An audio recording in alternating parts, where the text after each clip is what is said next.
Je m'appelle Carole Meigne, j'ai ouvert mon atelier de reliure à Châtillon-sur-Chalaronne après avoir fait un DMA reliure à l'école Estienne à Paris et avoir travaillé dans un atelier parisien. Ici, je fais de la reliure traditionnelle, donc reliure classique, restauration de livres.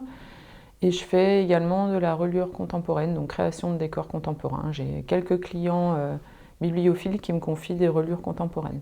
L'année dernière, un de mes clients m'a amené une édition originale de l'Ordre du jour d'Éric Vuillard. Donc c'est un tirage de tête dédicacé par l'auteur et il m'a demandé de lui créer une reliure donc pour son édition originale. En général, quand on m'amène un livre à relier avec une création de décor, il y a toujours un temps de travail sur le texte. Donc je fais des recherches sur le texte, je lis le livre, là en l'occurrence je l'ai lu, je fais des recherches et j'essaie de trouver une idée à retransmettre sur la reliure qui puisse permettre à la personne qui va prendre le livre dans les mains de ressentir une émotion, une ambiance qui va déjà l'amener dans la lecture. Une fois que j'ai trouvé cette idée-là, l'idée que je veux retransmettre sur mon décor, je cherche les façons graphiques, matières et techniques de mettre en place cette idée.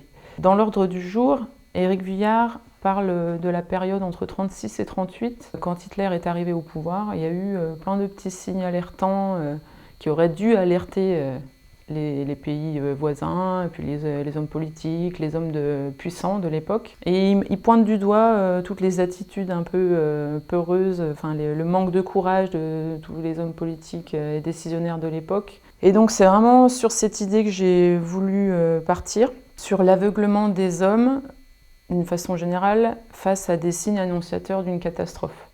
Donc c'est un sujet qui est important dans le livre et qui, je trouve, résonne assez bien dans l'actualité, dans le passé. Voilà, il y a toujours eu ce genre d'attitude de l'humain. J'ai alors cherché une matière qui puisse exprimer l'éclatement des pays et du dialogue, comme une sorte de gangrène qui sortent du livre et qui s'étend inexorablement, qui sort même des cadres de la reliure. Pour cette matière, j'ai utilisé du métal rouillé que je suis venue incruster sous le cuir. Le métal rouillé rongé par la rouille et vient entre le cuir et le plat du livre. Voilà, le cuir vient dessus, le cuir est troué, tout est retravaillé, il y a du ponçage, il y a tout un travail de teinture, le cuir est râpé, donc le métal apparaît, disparaît, on n'arrive pas à discerner le métal du cuir. Tout ça, ça vient former une espèce de matière qu'on n'arrive pas à identifier, qui est là pour évoquer vraiment le mal, une sorte de gangrène interne qui sort. Et puis, pour symboliser l'aveuglement humain, j'ai voulu quelque chose de figuratif.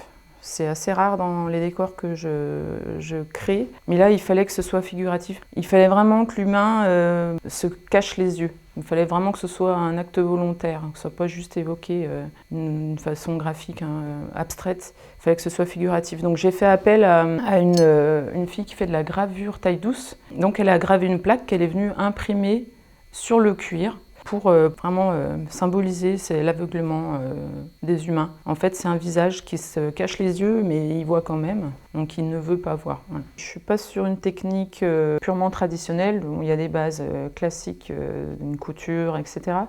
Mais c'est une technique de reliure où le livre n'est pas endossé, il est juste légèrement arrondi. Donc c'est un peu moins agressif comme technique pour l'ouvrage. Et les plats, c'est une technique de plats à rapporter. Donc j'ai pu travailler les plats indépendamment les uns des autres pour après les refixer sur la reliure. J'ai fabriqué également une boîte, un coffret, dans lequel vient se loger la reliure, donc un coffret avec un emplacement qui fait vraiment le contour du livre, puisqu'il y a pas mal de décrochements et de surépaisseur, etc.